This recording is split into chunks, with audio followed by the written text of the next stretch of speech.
Hello everyone. In today's lecture, we are going to start a new concept that is electric conduction. आजच्या लेक्चरमध्ये आपल्याला electric conduction हा concept study करायचा आहे. So first C what is mean bye conductors. What is mean by conductors? Okay. So the substance through which flow of electricity can occur, these substances are called as a conductors. Now see once more.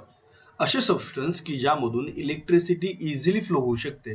So these substances are called as a conductors.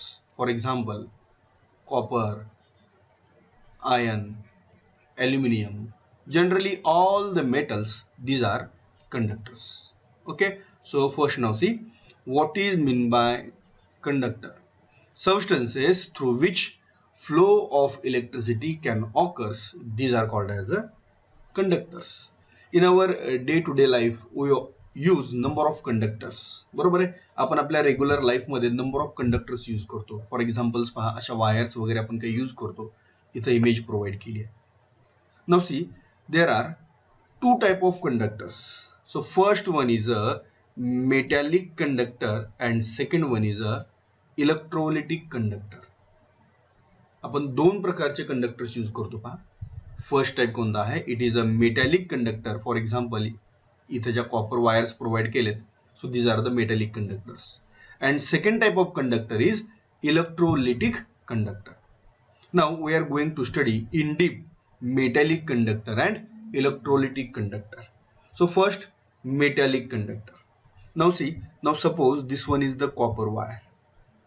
This one is the copper wire. Okay, so this one is the copper wire or copper rod. Either it is a copper wire or copper rod. Now this copper wire or copper rod, it consists of number of atoms.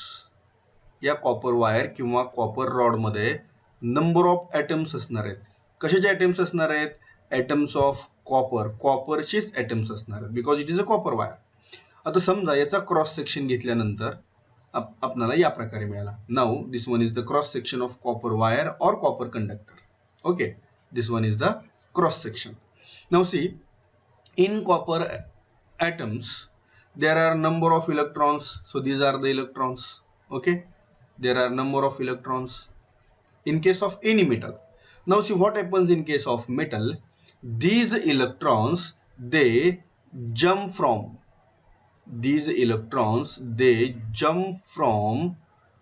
one atom to another atom. हे जे electrons आहेत हे काय होतात? एका item मधून दुसऱ्या item मध्ये काय करतात? जम्प करतात. So these electrons they jump from one atom into another atom. Okay, so when electron moves from one atom to another atom, then current moves in opposite direction. बरोबर आहे.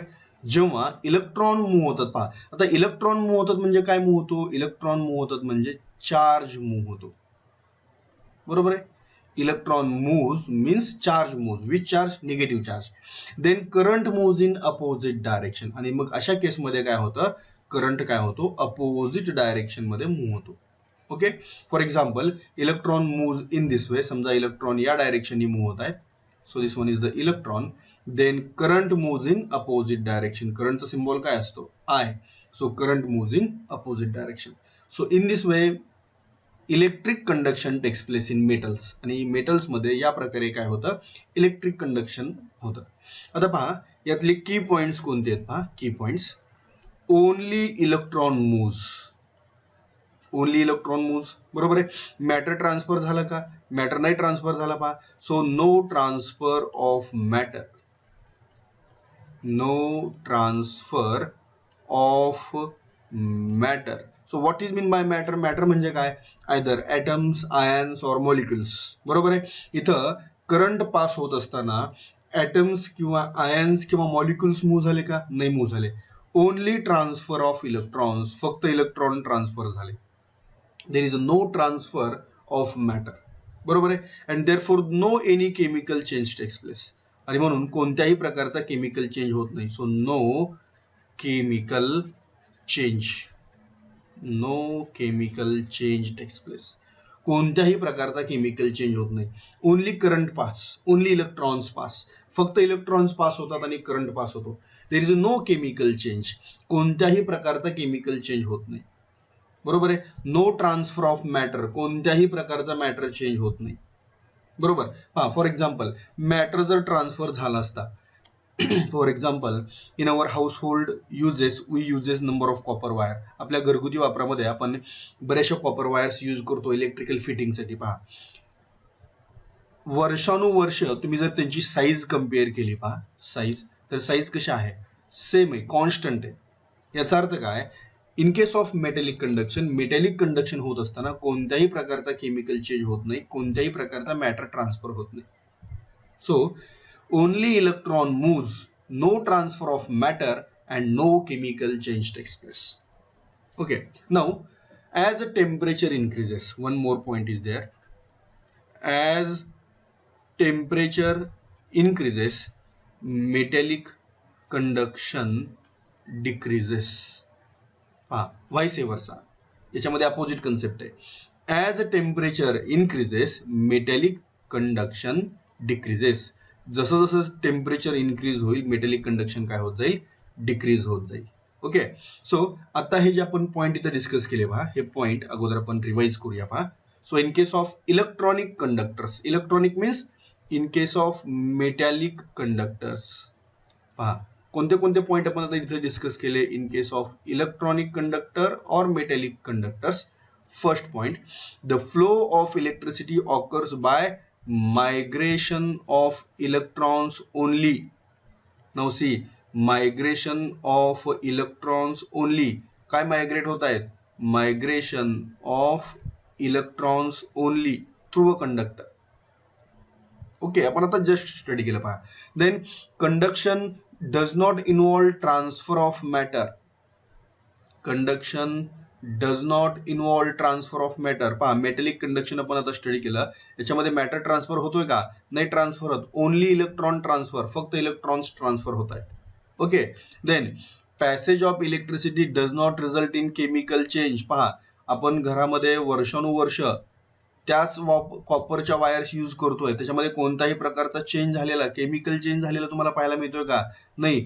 जर chemical change होत असतात तर 2 वर्षाला, 3 वर्षाला, 1 वर्षाला तुम्हाला त्या वायर्स काय कराव्या लागल्या असत्या, चेंज कराव्या लागल्या असत्या. So there is a no chemical change, does not result in chemical change. Okay, then when temperature increases, when temperature increases metallic conduction decreases or conductivity decreases. Why? Because as temperature increases resistance in the conductor increases. जसं जसं temperature increase होत जातं तसं तसं त्या कंडक्टरचा resistance increase होतो. Resistance means it is the oppose to flow of electric current and therefore conductivity decreases. So these are the key points in case of metallic conduction. हे मेटॅलिक कंडक्शन मधले key points आहेत. पहा, okay, so these are the key points in the metallic conduction. Now आता आपल्याला study करायचं आहे electrolytic conduction. So this one is the electrolytic conduction. हा electrolytic conduction आहे. For example, in this beaker suppose we are taking aqueous NaCl. आता aqueous NaCl म्हणजे काय, पहा, aqueous means NaCl, it is added into water. Okay, so when we add NaCl into water, NaCl ionizes into Na plus and Cl minus. NaCl ionizes into Na plus aqueous and Cl minus aqueous. As well as in this solution there is a water also. Water is a solvent, and this water, it also ionizes into H plus ions and OH minus ions. So now in this electrolyte there are 4 types of ions. Out of these 4 types of ions, 2 cations are there. 2 cations are there. Which are these 2 cations? H plus and Na plus. And 2 anions are there. Which are these 2 anions? OH minus and Cl minus ions. Now see, when we dip 2 graphite electrode, graphite means carbon, graphite म्हणजे actually हा कार्बनच आहे. So graphite is a allotrope of carbon. So when we dip two graphite electrode or two carbon electrode in this electrolytic solution, कोणतं solution आहे पहा, this one is the aqueous NaCl solution. हे aqueous NaCl solution आहे. And these two graphite electrodes are externally connected to the battery or cell. Then what happens, काय होतं पहा, या solution मध्ये जे आयन्स आहेत, which are the types of ions, कोणते कोणते आयन्स आहेत पहा, Na plus Cl minus H plus OH minus. So the ions which are present in this electrolytic solution, they migrate, they move towards its oppositely charged electrode. For example पहा, this one is the negative terminal of the battery. हे बॅटरीचं negative terminal आहे असं आपण consider करूया. Okay, and this one is the positive terminal of the battery. हे बॅटरीचं positive terminal आहे. Okay, आता हे बॅटरीचे चार्ज आपण कसे हे इलेक्ट्रोडचे चार्ज आपण कसे डिसाइड करतो. The electrode which is connected to the negative terminal of the battery, it acquires negative charge, and electrode which is connected to the positive terminal of the battery, it acquires positive charge. Okay, now see what happens when electric supply is passed through this electrolytic solution. Positive ions, which ions?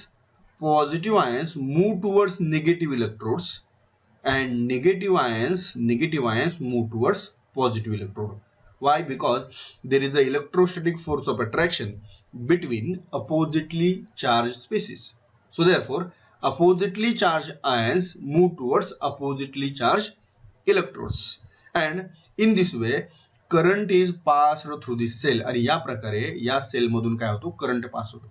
मग पहा, current pass झाला, current is passed, बरोबर आहे, due to migration of, yes, due to migration of, कोण migrate झाले पहा, due to migration of ions, due to migration of ions. Ions migrate झाले, ions migrate झाले म्हणजे मॅटर मायग्रेट झाला.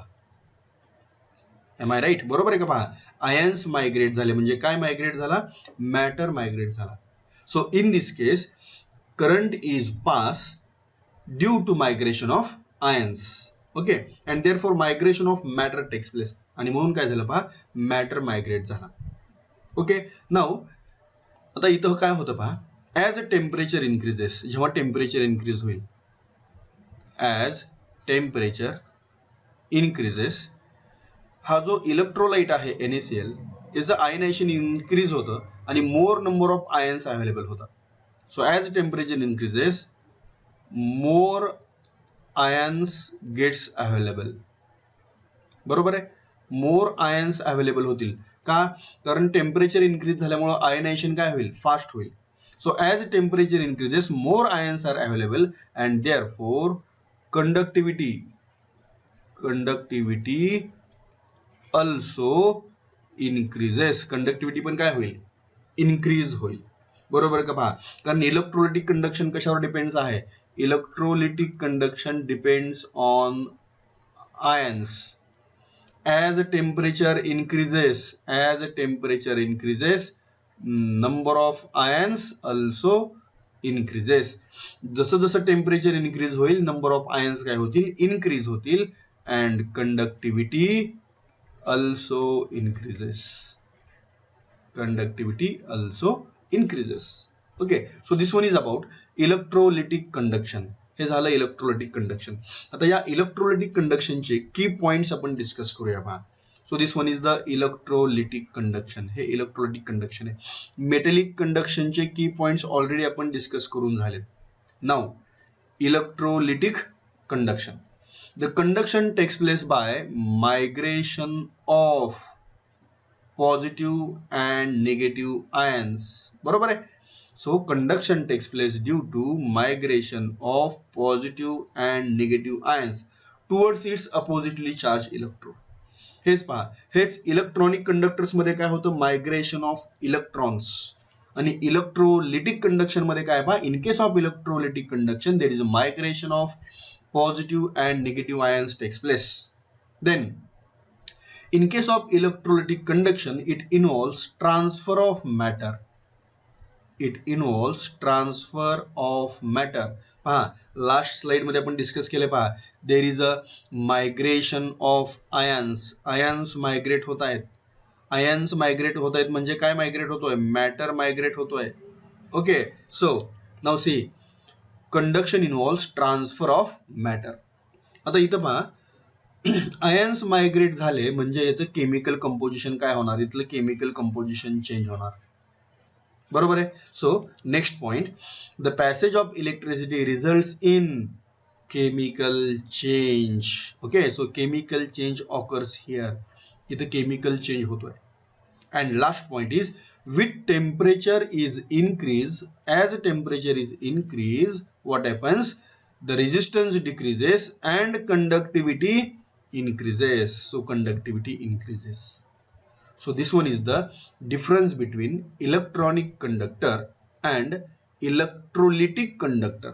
So electronic means what? Electronic means metallic. So this one is the difference between metallic conductor and electrolytic conductor. Okay, now next concept. Now see non-electrolyte and electrolyte. आपण आता कोणते concept study करणार आहे पहा? Non electrolyte and electrolyte. आता electrolyte आपण basically discuss केलं पहा. फॉर एक्झाम्पल मी फर्स्ट इलेक्ट्रोलाइट डिस्कस करतो पहा. This one is the electrolyte. For example now see NaCl, HCl, NaOH. So for example NaOH आपण बेसिक एक्झाम्पल घेऊया. NaOH, sodium hydroxide. At normal conditions it is solid.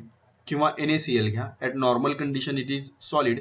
NaCl sodium chloride it is a table salt, it is a common salt, मीठ आहे हे. बरोबर आहे. आता NaCl जेव्हा solid स्टेटमध्ये आहे तेव्हा इलेक्ट्रिसिटी म्हणजेच इलेक्ट्रिक करंट पास होतो का NaCl मधून? नाही पास होत. So when NaCl it is present in solid state then it is a bad conductor. But if we are adding it into water, then there is a formation of aqueous NaCl. तेव्हा काय form होतो? aqueous NaCl. किंवा या NaCl ला जर समजा आपण heat केला तर काय फॉर्म होतो? Molten NaCl. It forms molten NaCl. आता पहा इथं aqueous NaCl असू द्या किंवा मोल्टन NaCl असू द्या, या केसमध्ये काय फॉर्म होतात? There is a formation of ions takes place. काय फॉर्म होतात? आयन्स. आणि आयन्स फॉर्म झाले की मग त्याच्यामधून काय होतो? इलेक्ट्रिक करंट पास होतो. Which type of conduction? Electrolytic conduction. आपण पहा आताच आपण 2 टाइप्स डिस्कस केले होते, metallic conduction and electrolytic conduction. त्यापैकी कोणतं कंडक्शन होईल इथं? इथं कंडक्शन होईल electrolytic conduction. Okay, and this one is the electrolyte. आणि म्हणून आपण याला काय म्हणतो? Electrolyte. So what is mean by electrolyte? So electrolyte the substance whose solution or molten state. Okay, now see solution म्हणजे काय? फॉर एक्झाम्पल पहा इथं हे aqueous NaCl म्हणजे हे झालं NaCl चं solution. When NaCl is added in to suitable solvent. NaCl ला जेव्हा आपण सुटेबल सॉल्वंट मध्ये ऍड केला then it forms aqueous NaCl. Okay, then molten states. Okay, so NaCl it is in the molten state. हे molten state मध्ये आहे NaCl. Okay, so NaCl molten स्टेटमध्ये म्हणजे काय केलं आपण? सॉलिड NaCl ला हीट केला आणि त्याला मेल्ट केला. Okay, so substance whose solutions or molten state conduct electricity, these are known as a electrolyte. या सबस्टन्सला आपण काय म्हणतो? These are called as a electrolyte. So the substance whose solutions or molten states conduct electricity are known as a electrolyte. असे substance की ज्याचे solutions किंवा त्याचा मोल्टन स्टेट काय करतो? इलेक्ट्रिसिटी कंडक्ट करतो. These are called as a electrolyte. Okay, आता हे जे इलेक्ट्रोलाइट्स असतात यांची कंडक्टिव्हिटी पहा. Conductivity it is more than water. हे जे इलेक्ट्रोलाइट्स असतात, so conductivity of solutions of this substance it is higher than that of the water. त्यांची कंडक्टिव्हिटी वॉटरपेक्षा कशी असते? हाय असते. Okay, but in the when they are in the solution state. Example पहा. Example sodium chloride, hydrochloric acid, sodium hydroxides, these are the electrolytes. So large number of examples are there. भरपूर examples आहेत. So these are the electrolytes. हे आपण काय study केले पहा? Electrolytes. Now non electrolytes. आता आपल्याला नॉन इलेक्ट्रोलाइट स्टडी करायचे पहा. फॉर एक्झाम्पल आपण शुगर कन्सिडर करूया. Sugar, for example sugar.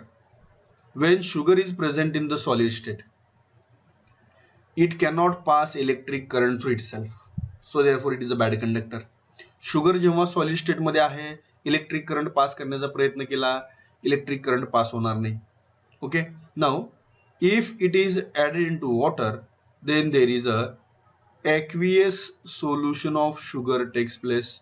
शुगरचं aqueous solution form होतं. बरोबर आहे. आता या केसमध्ये शुगर डिझॉल्व्ह होते वॉटरमध्ये, but it does not gets ionize. पहा, शुगर डिझॉल्व्ह होते, शुगर सोल्युबल आहे, it is soluble. Okay, it is soluble, but it does not ionize. ती आयोनाइज होत नाही. It cannot form ions. Ionise होत नाही म्हणजे काय? It cannot form ions. Ions form करत नाही. आणि मग जर आयन्सच नाही फॉर्म झाले, पहा, जर आयन्सच नाही फॉर्म झाले तर इलेक्ट्रोलाइटिक कंडक्शन होईल का? Does not possible. Why does not possible? Because electrolytic conduction it depends on ions. Electrolytic conduction कशावरती डिपेंड असतं? आयन्स वरती डिपेंड असतं. आणि हे आयन्सच जर नाही फॉर्म झाले सोल्युशन मध्ये, तर इलेक्ट्रोलाइटिक कंडक्शन पॉसिबल आहे का? नाही possible. So these substances are called as a non-electrolyte. So the substance whose solution do not conduct electricity are known as a non-electrolytes. Now see once more, the substance whose solution do not conduct electricity are known as a non-electrolytes. पहा, तो substance solid स्टेटमध्ये असू द्या, for example sugar solid स्टेटमध्ये आहे, किंवा तो सोल्युशनच्या फॉर्ममध्ये असू द्या. पहा, aqueous sugar, aqueous sugar solution. मग ते सॉलिड सबस्टन्स असू द्या किंवा ॲक्वियस शुगर सोल्युशन असू द्या, कोणत्याही केसमध्ये असू द्या, it do not conduct electricity. तो इलेक्ट्रिसिटी कंडक्ट करत नाही. And therefore these are called as a non electrolytes. आणि म्हणून आपण त्या सोल्युशनला काय म्हणतोय, त्या सबस्टन्सला काय म्हणतोय? Non electrolyte. The substances whose solution do not conduct electricity are known as a non electrolytes. Now see, आता असे जे सबस्टन्स आहेत की जे नॉन इलेक्ट्रोलाइट्स आहेत, they are conductivity of the solution. अशा सोल्युशनची conductivity it is same as that of the water. It is same as that of the water. पहा, महत्वाचा पॉईंट आहे. इलेक्ट्रोलाइटमध्ये काय होतं? Conductivity of these solutions it is higher than that of the water. वॉटरपेक्षा high होती conductivity. But in case of non electrolyte, their conductivity of the solution it is same as that of the water. Example कोणते कोणते आहेत पहा non इलेक्ट्रोलाइटचे? Sugar, then urea, these are the non electrolytes. Sugar, urea, then glucose, fructose, these are non electrolytes. हे सगळे काय आहेत? Non electrolytes आहेत. सो आपण आता पहा इलेक्ट्रोलाइट अँड नॉन इलेक्ट्रोलाइट हे कन्सेप्ट डिस्कस केले. ओके. नाऊ आता इलेक्ट्रोलाइटमध्ये पुन्हा कोणते टाइप्स असतात पहा? Strong electrolyte and weak electrolyte. Okay, strong electrolyte and weak electrolyte. So what is mean by strong electrolyte? The electrolyte which ionizes completely. The electrolyte which ionizes completely to form more number of ions. To form more number of ions, these electrolytes are called as a strong electrolytes. Electrolytes which ionizes completely to form more number of ions or large number of ions, these electrolytes are called as a strong electrolytes. While weak electrolyte, the electrolyte which ionizes incompletely, electrolyte which ionizes incompletely to form less number of ions. To form less number of ions, these electrolytes are called as a weak electrolyte. हे पहा, conductivity कशावरती depend असते पहा? Conductivity depends on number of ions. बरोबर आहे. आता इथं strong electrolyte काय form करतोय, स्ट्रॉंग इलेक्ट्रोलाइट फॉर्म करतोय more number of ions and therefore strong इलेक्ट्रोलाइटची कंडक्टिव्हिटी कशी असेल, इट इज ऑल्सो मोर. बरोबर आहे. While in case of weak electrolyte it ionizes incompletely and they form less number of ions. मग ions less असतील तर conductivity पण कशी असणार आहे, कंडक्टिव्हिटी पण लेस असणार आहे. Because electrolytic conductivity it is directly proportional to number of ions in the solution. त्या सोल्युशनमध्ये आयन्स मोर आहेत का लेस आहेत याच्यावरती इलेक्ट्रोलिटिक कंडक्टिव्हिटी डिपेंड्स असते. Okay, so more the number of ions are there, more is the conductivity. Less the number of ions are there, less is the conductivity. Okay, now see which are the strong electrolytes. कोणते कोणते strong electrolytes आहेत पहा. So all the strong acids, all the strong bases and most of the salts, these are strong electrolytes. बरोबर आहे. मग तुम्हाला strong ऍसिडचे examples माहिती आहेत, 11th केमिस्ट्रीमध्ये झालेत. स्ट्रॉंग बेसिसचे एक्झाम्पल्स माहिती आहेत. बरोबर आहे. साल्टचे एक्झाम्पल माहिती आहेत. So these are the strong electrolytes. So strong इलेक्ट्रोलाइटची कंडक्टिव्हिटी कशी असेल पहा. स्ट्रॉंग इलेक्ट्रोलाइटची conductivity is more. Conductivity is more. Okay. Now weak electrolytes कोणते कोणते एक्झाम्पल्स आहेत पहा. Weak acid, weak bases and few salts. मग वीक ऍसिडचे एक्झाम्पल तुम्हाला झालेत 11th केमिस्ट्रीमध्ये, वीक बेसेसचे एक्झाम्पल झालेत आणि साल्टचे पण एक्झाम्पल झालेत. So in case of weak electrolytes conductivity, weak इलेक्ट्रोलाइटची कंडक्टिव्हिटी कशी असेल पहा. Conductivity is less. So this one is about strong electrolyte and weak electrolyte. So these are the basic concept for electrochemistry. Electrochemistry हे basic concept आहे. So in today's lecture we already studied conduction, that is electric conduction, then types of conduction, that is metallic and electrolytic conduction, and details of metallic conduction and electrolytic conduction.